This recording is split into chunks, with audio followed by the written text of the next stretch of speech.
war of the false prophets, and in the final year of the second millennium, a shadow stretched across the land, and the rulers of the west set their eyes upon the east. For in the land of Babylon and the mountains of the Medes, they perceived a great threat rising, and their hearts were stirred with fear and ambition. The first terror, in the first year of the new age, in the 9th month and the 11th day, September 11th, 2001, the towers of commerce in the land of the eagle fell, and fire and smoke consumed them. And the people wailed, for many thousands perished in an instant, and the land was shaken with grief and wrath. Then the ruler of the eagle, George, son of Bush, gathered his counselors and mighty men, saying, "We shall seek out those who have done this, and we shall bring upon them swift destruction."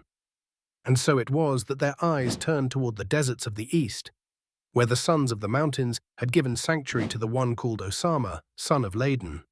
And in the first month of the second year, October 2001, the armies of the eagle descended upon the land of the Afghans, striking with fire and iron, toppling the rulers, and scattering them as chaff in the wind.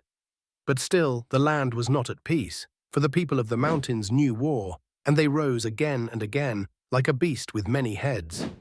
The second war. Yet even as the first battle raged, whispers arose in the courts of the eagle. "There is another," they said, "one who holds great weapons in secret, preparing destruction for our people." And they spoke of the ruler of Babylon, Saddam, son of Hussein, and said, "He hides weapons of mass destruction in his land, and if we do not strike first, he shall strike us." And thus in the third year, March 2003, the eagle gathered its allies, and with great force they entered the land of the Tigris and the Euphrates. The sky was filled with fire, and the palaces of Babylon were cast down. The armies of the land were scattered, and its ruler was taken in chains. And they cried aloud, saying, "The world is safer now, for the tyrant is fallen." But the weapons for which they had waged war were nowhere to be found. The people murmured, saying, "Where is the proof? Did not the prophets of the eagle swear before the nations that these weapons existed?" The unraveling of truth. Then came the days of searching, when the men of wisdom and investigation scoured the land, seeking that which had been promised.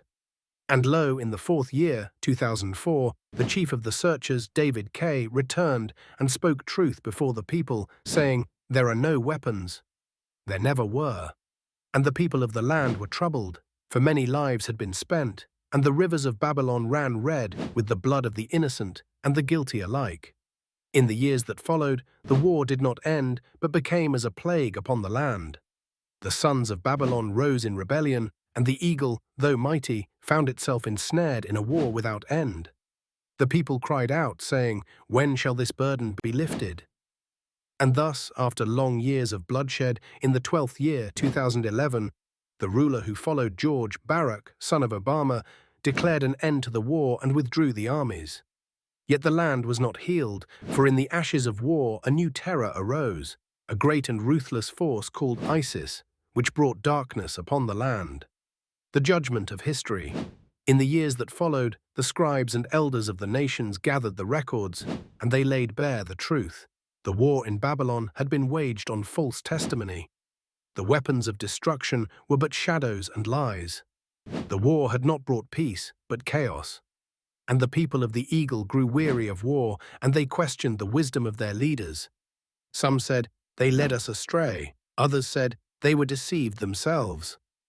But the dead could not speak, nor the cities rise again from ruin. And the nations that had been cast into turmoil remained unsteady, their wounds unhealed. Thus it was written in the book of history, "Let no war be waged on the whispers of deceit, lest the earth be consumed again." And the rulers of the earth turned their eyes to new battles, and the cycle of war continued.